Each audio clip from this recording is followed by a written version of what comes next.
This is the first lecture of wave theory, and in this part, we are going to talk about some basic concept of wave, classification of wave, और फिर हम उस classification के ऊपर कुछ questions करेंगे। सबसे पहले तो आप ये समझिए कि वेव क्या होता है, इसके बारे में आइए डिस्कस करते हैं। वेव क्या होता है? वेव एक डिस्टरबेंस होता है which transfer energy and momentum from one place to another without the transport of medium particle। देखिए, अभी तक जो आप क्लासिकल मैकेनिक्स में पढ़ते आए हैं, मान लेते हैं आपके पास यहाँ पे एक कार है और ये कार अभी रुका हुआ है, यानी कि इसका वेलोसिटी 0 है, और यहां से मान लेते हैं कोई एक और कार है जो v वेलोसिटी से आगे जा रहा है। तो अगर यहाँ पे इस कार को इससे टकराएंगे तो इसके पास कुछ वेलोसिटी आएगा। तो यानी कहने का मतलब यह है कि इसके पास कुछ वेलोसिटी आएगा, काइनेटिक एनर्जी आएगा। तो यहां से आप देखिए कि एनर्जी का ट्रांसफर करवाने के लिए हम खुद पार्टिकल को यहां से यहां भेज रहे हैं।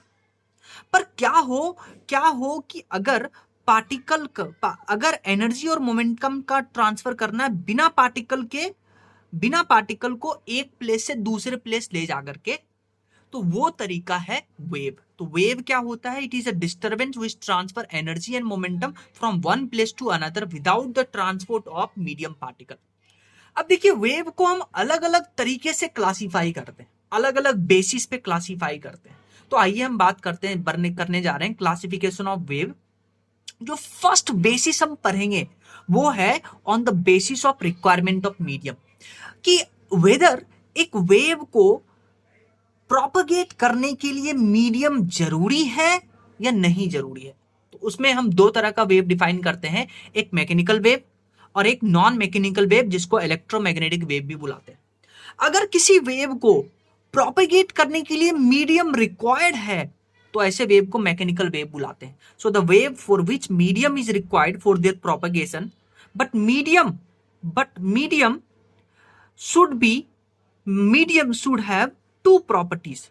यानी ये वेव मीडियम के बिना प्रोपगेट नहीं कर सकते, और मीडियम जो है उसके पास दो प्रॉपर्टी होना चाहिए, एक तो इलास्टिसिटी और इनर्शिया, राइट। इसके एग्जांपल हैं साउंड वेव।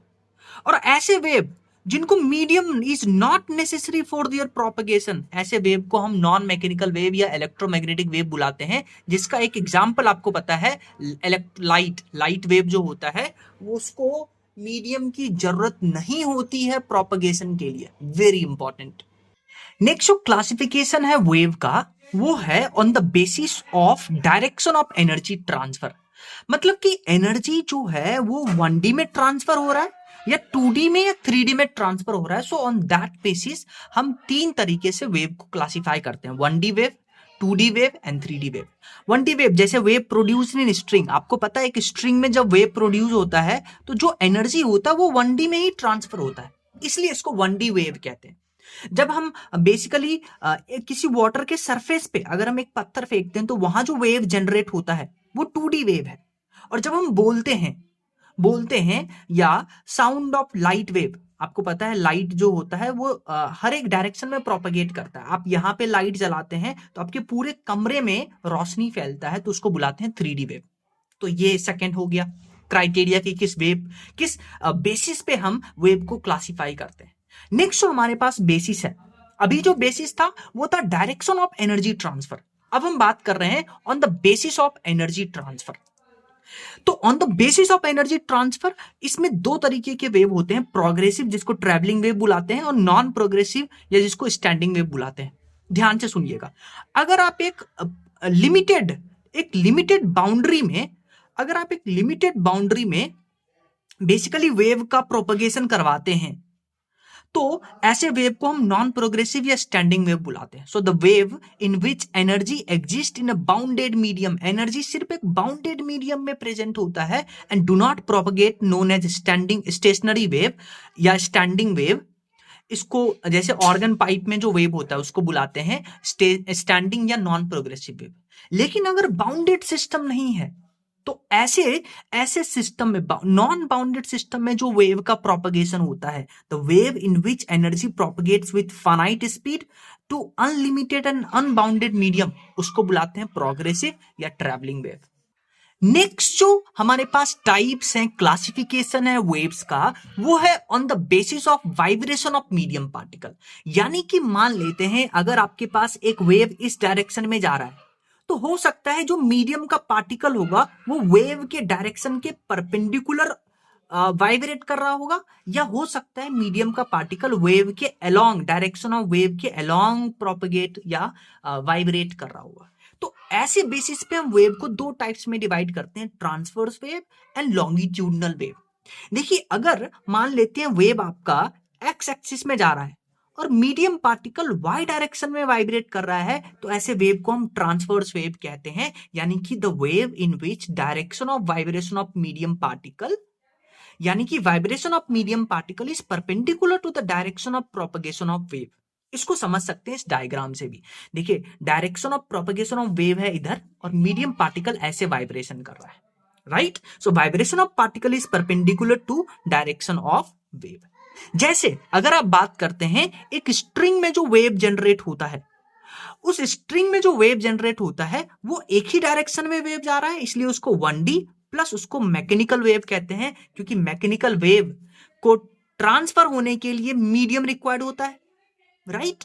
मैकेनिकल वेव को ट्रांसफर प्रोपेगेट करने के लिए मीडियम रिक्वायर्ड होता है। और रोप में वेव अगर बन रहा है तो रोप के पार्टिकल जिम्मेवार होंगे इस वेव या एनर्जी या मोमेंटम को ट्रांसफर करने के लिए। तो वेव्स इन स्ट्रिंग ये 1D वेव भी है, मैकेनिकल वेव का भी एग्जांपल है और ट्रांसवर्स वेव का भी एग्जांपल है। डन। क्योंकि जब आप एक स्ट्रिंग में वेव प्रोड्यूस करते हैं तो उसका पार्टिकल अप डाउन मूवमेंट करता है और वेव आगे की तरफ जाता है, राइट। सिमिलरली अगर हम बात करते हैं लाइट वेव, तो लाइट वेव अभी आपने पढ़ा था 3D होता है, क्योंकि एक कमरे में एक कोने में लाइट जलाया आपने तो पूरे कमरे में रोशनी जाता है, तो एग्जांपल ऑफ 3D वेव। और नॉन मैकेनिकल है क्योंकि लाइट वेव को प्रोपेगेट करने के लिए there is no need of medium. आपको पता है सन से लाइट एनर्जी आता है अर्थ पे, तो वैक्यूम से पास होते होते आता है, तो light wave does not require any medium to propagate, hence it is non mechanical. और ट्रांसवर्स भी है, क्यों? क्योंकि लाइट में जो फील्ड होते हैं, इलेक्ट्रिक फील्ड, मैग्नेटिक फील्ड, ये आपस में परपेंडिकुलर होते हैं। तो आप देखिए ये लाइट का प्रोपगेशन है एक्स एक्सिस में, तो जो इलेक्ट्रिक फील्ड होगा वो वाई एक्सिस में वाइब्रेट करेगा और मैग्नेटिक फील्ड जेड एक्सिस में वाइब्रेट करेगा। तो direction of propagation of wave को हम लिखते हैं E क्रॉस B वेक्टर। तो देखिए इलेक्ट्रिक फील्ड है J कैप में, मैग्नेटिक फील्ड है K कैप में, तो देखिए direction of propagation of wave I cap आ गया। तो लाइट वेव क्या क्या, वो कौन कौन सा वेव है? 3D, नॉन मैकेनिकल और ट्रांसवर्स वेव। डन। अच्छा ध्यान से सुनिए, मान लेते हैं आप बात करते हैं वेव्स इन स्ट्रिंग। तो अगर आप स्ट्रिंग में वेव की बात करते हैं तो देखिए स्ट्रिंग में वेव कुछ ऐसे प्रोपगेट करता है। तो इस वेव में आप देखिए ये क्रेस्ट है, ये ट्रफ है, तो ये जो वेव है ये क्रेस्ट और ट्रफ के फॉर्म में आगे मूव करता है। तो हम यहां पे लिख सकते हैं, और दो कॉन्जिक्यूटिव क्रेस्ट और दो कॉन्जिक्यूटिव ट्रफ के बीच का जो डिस्टेंस होता है उसको वेवलेंथ बुलाते हैं। तो इसको हम लिख सकते हैं कि these wave propagate in form of crest and trough and distance between two consecutive crest and two successive trough is known as wavelength. अच्छा देखिए, जब एक रोप में वेव आगे प्रोपगेट करता है तो उसको मीडियम रिक्वायर्ड होता है, यानी कि ये मैकेनिकल वेव है, राइट। मैकेनिकल वेव है, waves on string is a mechanical wave, क्योंकि उसको मीडियम रिक्वायर्ड है। तो देखिए क्या ये मैकेनिकल वेव जो है, क्या ये मैकेनिकल वेव ट्रांसवर्स है? बिल्कुल है। पर कुछ ऐसे मैकेनिकल वेव होंगे जो ट्रांसवर्स नहीं होंगे, कुछ ऐसे मैकेनिकल वेव होंगे जो ट्रांसवर्स नहीं होंगे। जैसे आपको पता है साउंड वेव, साउंड वेव आपको पता है मैकेनिकल वेव है, इसको मूव करने के लिए मीडियम रिक्वायर्ड होता है। अब मैं आपको एग्जांपल भी दे सकता हूं, मून हैज नो एटमॉस्फेयर, इसीलिए मून पे अगर बम भी फटता है तो वहां आवाज नहीं आता। क्यों? क्योंकि sound wave required medium to propagate, और साउंड वेव आपको पता है इट्स ए लॉन्गिट्यूडनल वेव। तो साउंड मैकेनिकल वेव है but it is not transfer. But ये देखिए जो इलेक्ट्रोमैग्नेटिक वेव है, लाइट वेव है, ये ट्रांसवर्स है और ये नॉन मैकेनिकल है।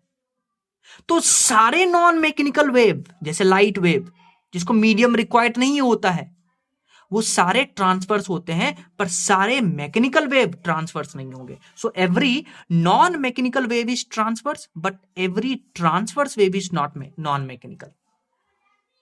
सो इस लाइन का मतलब समझिए, नॉन मैकेनिकल वेव जिसको मीडियम रिक्वायर्ड नहीं होता है वो ट्रांसफर्स होता है, बिल्कुल सही बात है, light wave. But every transverse wave is not non mechanical. सही बात है, नॉन मैकेनिकल मतलब मीडियम नॉट रिक्वायर्ड, पर देखिए ये ट्रांसफर्स वेव है पर इसको मीडियम रिक्वायर्ड होता है। तो इस लाइन का मतलब समझिए आप। देखिए अगर हम बात करते हैं ट्रांसफर्स मैकेनिकल वेव की, ट्रांसफर्स मतलब वेव अगर इधर जा रहा होगा तो पार्टिकल परपेंडिकुलर वाइब्रेट करेगा, और मैकेनिकल मतलब मीडियम रिक्वायर्ड है। तो अगर एक मैकेनिकल ट्रांसवर्स वेव को प्रोपगेट करना है तो ध्यान से सुनिए, जिस मीडियम में ये प्रोपगेट करेगा उस मीडियम के पास शियरिंग प्रॉपर्टी होना चाहिए। शियरिंग प्रॉपर्टी मतलब, हाँ, शियरिंग स्ट्रेस आप पढ़ते थे ना, तो इस मीडियम में शियरिंग प्रॉपर्टी होना चाहिए। और शियरिंग प्रॉपर्टी जो होता है ये सिर्फ और सिर्फ सॉलिड और लिक्विड सरफेस में प्रेजेंट होता है। इसीलिए जो वेव होते हैं, कौन सा wave, non mechanical transverse wave, ये सिर्फ और सिर्फ सॉलिड और लिक्विड के सरफेस पे प्रोपगेट करते हैं, इसलिए इनको शियरिंग वेव्स भी बुलाते हैं, S waves, right, shear waves बुलाते हैं। नेक्स्ट हमारे पास आता है लॉन्गिट्यूडनल वेव। लॉन्गिट्यूडनल वेव में क्या होता है, वेव अगर एक्स एक्सिस में जा रहा है तो जो मीडियम के पार्टिकल होंगे वो भी एक्स एक्सिस में वाइब्रेट करेंगे, right. So in these waves vibration of particle is along the direction of propagation of wave. ठीक है। अच्छा, अगर मान लेते हैं स्प्रिंग है, तो स्प्रिंग में अगर वाइब्रेशन आपको क्रिएट करना है तो पहले यहां कंप्रेस करिएगा, तो इधर कंप्रेस करने से क्या होगा, ये फैलेगा तो बाजू वाला कंप्रेस होगा, फिर बाजू वाला फैलेगा तो फिर तो ये जो वेव है ये कंप्रेशन या रियरफैक्शन के फॉर्म में चलता है। अगर हम इन वेव की प्रॉपर्टीज की बात करते हैं तो अब देख रहे हैं कि ये जो वेव होते हैं कंप्रेशन और रेयरफैक्शन के फॉर्म में प्रोपगेट करते हैं, तो these wave propagate in form of compression and rarefaction, and the distance between two successive compression and rarefaction is called wavelength। वहां crest to trough था, right? और these waves are produced by applying pressure to the medium, that's why they are also known as pressure wave। जब आप बोलते हैं तो sound wave में जब आप बोलते हैं तो मान लेते हैं एक आदमी जो है वो बोल रहा है, तो यहाँ पे वो प्रेशर अप्लाई किया, तभी यहाँ का एयर पार्टिकल जो होगा वो कंप्रेस होगा और आगे साउंड जाएगा। तो इसीलिए इस तरह के वेव को, लॉन्गिट्यूडनल वेव को हम प्रेशर वेव बुलाते हैं, जिसको पी वेव से डिनोट करते हैं। ठीक है। अच्छा, यहां पे देखिए जब कंप्रेशन हो रहा है तो यहां प्रेशर ज्यादा होगा और डेंसिटी, यहां का जो पार्टिकल होगा उसमें डेंसिटी ज्यादा होगा, और रेयरफैक्शन में प्रेशर कम होगा, डेंसिटी कम होगा। So in C region density and pressure will be high, and in R region density and pressure will be less. ये भी पॉइंट याद रखना है। और these wave propagate in all three medium, यानी कि सॉलिड, लिक्विड, गैस, तीनों में प्रोपगेट करेंगे। मैंने आपको बताया था कि ट्रांसवर्स वेव जो होते हैं वो सिर्फ सॉलिड और लिक्विड के सरफेस पे प्रोपगेट करते हैं, पर ये सॉलिड, लिक्विड, गैस सब में प्रोपगेट करेंगे। And every longitudinal wave is mechanical, यानी कि जितने भी लॉन्गिट्यूडनल वेव हैं सभी को मीडियम रिक्वायर्ड होता है ट्रैवल करने के लिए, but every mechanical is not longitudinal. Mechanical मतलब जिसको मीडियम रिक्वायर होता है, तो जो रोप में वेव ट्रांसफर होता है वो भी तो मैकेनिकल है, पर ये ट्रांसफर है, लॉन्गिट्यूडनल नहीं है। So every mechanical is not longitudinal but every longitudinal is mechanical. अच्छा, एम्स में क्या हुआ था, एक बार क्वेश्चन आया था सिस्मिक वेव के बारे में। देखिए सिस्मिक वेव क्या होता है, जब अर्थक्वेक आता है तो अर्थक्वेक में जो वेव प्रोड्यूस होता है उसको बुलाते हैं साइस्मिक वेव या सिस्मिक वेव, कुछ भी बुलाइए। अच्छा, सिस्मिक वेव में क्या होता है, दो तरह के वेव होते हैं, प्रेशर वेव और शियर वेव। तो इन दोनों वेव को मिला करके बेसिकली सिस्मिक वेव बनता है या साइस्मिक वेव बनता है। अच्छा, इसमें प्रेशर वेव का जो वेलोसिटी होता है वो लगभग 9 किलोमीटर पर सेकंड मान के चलते हैं, और जो शियर वेव का वेलोसिटी होता है वो होता है 5 किलोमीटर पर सेकंड लगभग। तो अभी इस पे हम क्वेश्चन भी कर लेंगे, राइट। पहले एक क्वेश्चन देखिए, the nature of elastic wave. देखिए इलास्टिक वेव मैंने आपको बताया था, मैकेनिकल वेव जिसको मीडियम रिक्वायर्ड होता है, तो मीडियम में इलास्टिसिटी होना चाहिए। इलास्टिक वेव मतलब मैकेनिकल वेव। तो nature of mechanical wave in gaseous medium, आपको पता है गैसियस मीडियम में सिर्फ एक ही वेव प्रोपगेट करेगा, लॉन्गिट्यूडनल, क्योंकि सभी मीडियम में सिर्फ लॉन्गिट्यूडनल वेव प्रोपगेट करते हैं, और सॉलिड और लिक्विड के सरफेस पे सिर्फ और सिर्फ transverse non mechanical wave. Done, transverse mechanical wave. तो अगर गैस लिख दिया तो पक्का पक्का गैस में सिर्फ और सिर्फ लॉन्गिट्यूडनल वेव प्रोपगेट करेगा। अच्छा, ट्रांसवर्स वेव कैन प्रोपगेट इन, देखिए ट्रांसवर्स वेव आपको लिख के नहीं दिया कि मैकेनिकल नॉन मैकेनिकल, तो देखिए transverse can be mechanical, transfer can be non mechanical. तो नॉन मैकेनिकल होगा जैसे कि इलेक्ट्रोमैग्नेटिक वेव, लाइट, तो वो तो सभी मीडियम में जाता है। तो transverse wave can propagate in all medium, solid, liquid, gas. Example, light wave.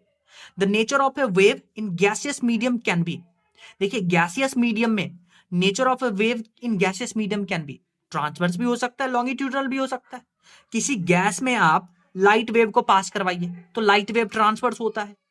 किसी गैस में आप साउंड पास करवाइए तो साउंड क्या होता है, लॉन्गिट्यूडनल। तो nature of wave in gaseous medium can be transverse, can be longitudinal. जैसे आप इस क्वेश्चन को देखिए, यही एम्स में आया था। इसमें बोला था earthquake generate both transverse S and longitudinal P wave, right. The speed of S wave is about 4.5 kilometre per second and that of P wave is about 8 kilometre per second. A seismograph record P and S wave from an earthquake. The first P wave arrives 4 minutes before S wave. यानी कि P wave fast है S wave से। So the epicenter of the earthquake is Laketer, मतलब epicenter मतलब कहां से earthquake originate हुआ है उसका डिस्टेंस पूछा है। तो आइए इस क्वेश्चन को सॉल्व करते हैं।